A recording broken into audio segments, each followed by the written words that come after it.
Hi there, welcome to this second lecture in the series on Airdata UAV, formerly known as healthydrones.com. I'm now going to be taking you through the data analysis component. So let's have a look at what all this information means, what you can learn from it, and what you need to watch out for. Let's jump right in. Okay, so here we are in the logs flight section, in the general overview section. And the first thing I want to discuss is notifications, which is also linked to the bottom right box here, which talks about tips and warnings. So this flight had 3 tips and 6 warnings, and they will be on the notifications page, so you can get to them from either. So let's click on notifications, and let's have a look at that section. Okay, on the notifications page, it says the following page provides general notifications from the flight. It is recommended to scan the other reports, powers, sensor, etc. So we're going to tackle power, sensor, controls, and wind shortly in this lecture. But let's look at the notifications. Firstly, on the map, if we scroll over one of these items and we select it, it will tell you what happened at that point in the flight. So for example, there the mode got changed to tap fly. It gives me the time, the altitude, and the home distance. If we scroll down, we can actually look at all the notifications for this flight. So blue is where you change your mode. Green is a tip. This is where on the screen it tells you, oh, your motors have started, or oh, your home point has been recorded. Tips are just useful pieces of information that the app displays to you. And orange gives you a warning. Now, this can be a serious warning, or it can just be a non-serious warning. In this case, pausing tap flight is a non-serious warning. In the case down here, we couldn't enter tap flight for some reason. That's maybe a slightly more serious warning, and so on. So there's nothing really here that indicates a problem. There were no problems on this flight, which was completely harmless, but it's useful to be able to analyze step by step what you did and the steps you took and the warnings that you get in the notifications to get a sense of what happened in the flight, especially if you had an incident, if you crashed or you had a sudden loss in altitude or sudden battery failure. This is a very good place to start to go through your notification log. So notifications are a useful chronology of what went on during your flight to help you with your first level of diagnosis. Okay, now we're going to move over to the other 4 items: power, sensors, controls, and wind, starting with power. Right, we are now on the power page, and we're in the efficiency tab. You've got 3 other tabs: battery cells, volts and amps, and battery info. The efficiency tab is really a projection based on your flight as to how many minutes you should be able to get off that battery and how far you could fly with that battery. The one to watch is minutes per battery. If it's in the red or the orange, you may have a problem, and then what you should do is you should look at that battery across a bunch of its flights and see whether you're in the red or orange.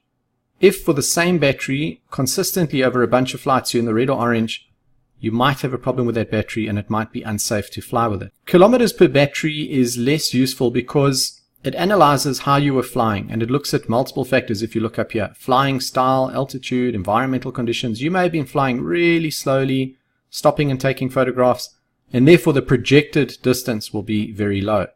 So the one that I really think you should watch out for is minutes per battery. The next page is battery cells. What you need to do is quickly scan these 4 images and just make sure the needles are in the green. If the needles are in the orange or red, then you need to check this across several flights for this battery to see if there's a faulty cell or if you have some sort of problem. Now let's have a look at what they talk about. There's minor deviations and major deviations. A minor deviation is where your cell differs by more than 0.01 volts from the other cells, and this is normal and can happen. They also say lower values are better. Higher values may provide an early sign that the battery is not as efficient. Major deviations could actually be more severe. And if you read here, a major deviation is where you have more than 0.07 volts from the other cells. Now, normal batteries can have a few major deviations, but it will be considered to be abnormal if you have most of the major deviations in one cell. So you're going to have to look at several flights. There will be multiple major deviations per minute and more than 10, and the deviation continues longer than 1 minute. So if your battery shows all the symptoms, and this is considered a more severe case of an inefficient battery and may impact the battery life. Let's go to volts and amps. Okay, here you will see your flight path with various color indicators. The actual flight path is representing your amps. If you're below 15 amps, you'll be in green, going all the way up to purple. And your volts are the little letters next to various points in your flight path where your voltage changed. If your letter is in a very light blue, it's okay. If it's in a darker blue, and so on, it goes right up to very dark blue. So let's look at the help page. If you click on it, what it does is it explains what's going on here. The path color represents the amperage used during the flight. And what they say, it's common to see higher values when climbing up, such as red and purple, or if you fly against the wind. So don't be too scared if you see red or purple. It just depends on what was going on. The placement letters indicate drops in voltage, starting at light blue going right down to darkest blue.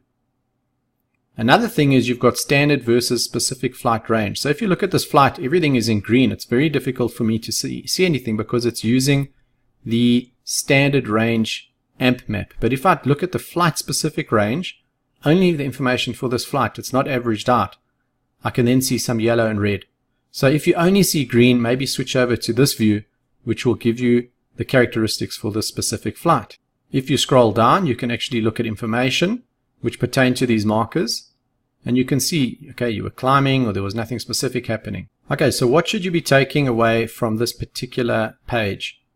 Well, if you look at the path color, what it says is consistent non-green colors over a few flights, and again, you need to check this over a few flights, may indicate the aircraft is working harder than it should, possibly due to a heavy load, bad motors, bad propellers, internal circuit problems, etc. So if you're getting a lot of red and purples and so on, you should consider looking at this battery over a few flights and seeing whether this is a pattern, and if so, it might be time to send your aircraft in for maintenance. Looking at the voltage place mark or the letters, what it basically says, the darkest blue color indicates that the voltage dropped below 13.9, which may indicate a risky flight condition. So I suppose this is getting a little bit more technical. I think what you can take out of this page is if you see a lot of, let's just say, reds and purples and dark blues, compare it over a few flights. Could just be the way you're flying. It could be the battery that's got a problem. Finally, let's look at battery info. Okay, battery info gives you some data which you can also get from the batteries section. You have your serial number. This is the printed serial number. The internal is missing for this battery. Battery life, it gives me a NA. In some cases, you will get a percentage. If your battery is new, the battery life should be 100%. And then gradually, just like with anything like your cell phone battery, the battery life will degrade. So when it's 100%, it means you can charge it to 100% of its full value. But when it's, say, for example, sitting at 80%, whatever that full value is, it can only charge to 80% of it. So gradually your battery life will decline. Your minimum temperature and your maximum temperature for this battery, how many times you've charged it, and your initial capacity. Okay, now that we've finished with power, let's move over to sensors. Okay, now we are looking at what's called a signal map. We've got 4 options on top: the signal map, score, GPS, and compass. Your signal map shows you your flight path with color markings as well as letters. And this will indicate your signal strength between the remote controller and the drone.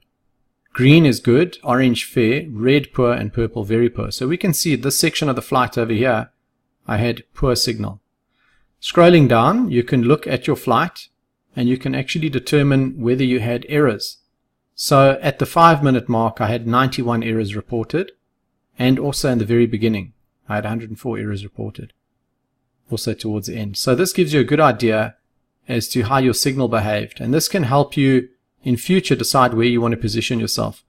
Maybe if I want to be flying up there, I need to be positioned closer or not have any of these trees in the way to ensure proper line of sight and good signal strength. Let's go to signal score. This takes the data from the signal strength map and gives you a total score out of 100. Here I got 67.3. Not very good. You should be getting a bit higher. So let's just change the flight to, for example, one where I know I didn't have issues, and the signal strength score was 100, which is great. Now let's look at GPS. This is called a GPS satellite count map. It counts how many satellites you had at what position on your flight path. Green is excellent GPS, orange is good, red is poor, and purple is dangerous. This can also help you analyze an area and just to determine where the GPS signal is not so good versus where it is really good. You can scroll down and you can look at the various notifications. You can see that at the very beginning, I was waiting to acquire GPS, which is normal. So it gave me a rating of 9 satellites, which is the lowest.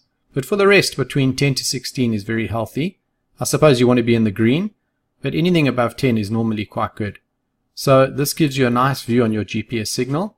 And finally, let's look at compass. Okay, this page gives your compass a score based on the maximum compass turn rate per 0.1 of a second. And how it calculates it is it's looking for a rate of change in the compass of 25 degrees or more per 0.1 seconds. It says that's about a 90-degree turn in a third of a second, which is not normal. It tells you that faster turns can be a result of extremely strong winds, a crash, or magnetic interference, or just a bad compass. So let's look at an example of a crash, and you will see over there that the rating and the score is really bad. At this point, I don't have any compass issues. Okay, next we're going to look at controls. This has got 2 tabs, rudder response and rudder map. So your rudder typically on most setups is your left stick, and this controls your yaw, in other words your heading. So if you pull to the left, your drone turns to the left, and if you pull to the right, it turns to the right. So your first reading over here you should look at is your rudder average response time. If you're in the green, you're okay. If you're in the red, there might be a problem. The second one is your maximum response time, again, green and red. And then down below over here you have response time per right or left, and this allows you to identify if turning to one direction responds faster than the other. Here I'm in the green, so I'm okay. However, if you have a strong deviation, it could indicate the propellers are worn out or need to be balanced. So that's what you could be looking for. Let's have a look at the rudder map. The rudder map is based on the rudder response data. Orange is minor, red is slow, and purple is very slow. And this basically shows you your flight path and the color indicating if you had any issues. So the map will give you a good idea as to where the problems might be occurring. Okay, the final item we're going to be looking at is wind. Let's head over there. Okay, what's useful from this page is you get an average wind speed, the average wind direction, and the maximum gust speed.